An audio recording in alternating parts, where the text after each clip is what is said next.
মহাপ্রভুকে পরানো হয় সোনার হাত পা আর মাথায় 610 তোলার সোনার মুকুট। এই দিন মহাপ্রভু 608 কেজি সোনার অলংকার পরে দর্শন দেন এক দিব্য রূপে। কিন্তু এই সাজের পেছনের আসল রহস্য কি, আসুন জেনে নিই। রথযাত্রার পর আষাঢ় শুক্ল একাদশীর দিন যখন সিংহদুয়ারের সামনে তিনটি রথ এসে দাঁড়ায়, তারপর বছরের একমাত্র দিনের জন্য অনুষ্ঠিত হয় সোনাবেশ। অন্য দিনের তুলনায় মহাপ্রভু এই দিনে রাজা ধীরাজ রূপে দর্শন দেন।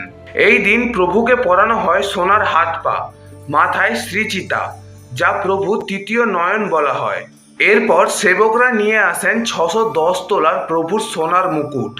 চোখে দেয়া হয় চন্দ্রিকা আর মুখের দুই পাশে থাকে রাহু রেখা, আর মুকুটের দুই পাশে থাকে মকর, যা প্রভুর মুখকে এক দিব্য রূপ দেয়।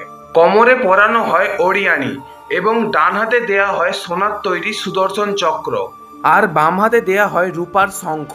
ঠিক একইভাবে সেজে ওঠেন দাদা বলভদ্র। মাথায় 338 তোলার সোনার মুকুট, হাতে দেয়া হয় লাঙল আর গদা, যা সুরক্ষা আর শক্তির প্রতীক।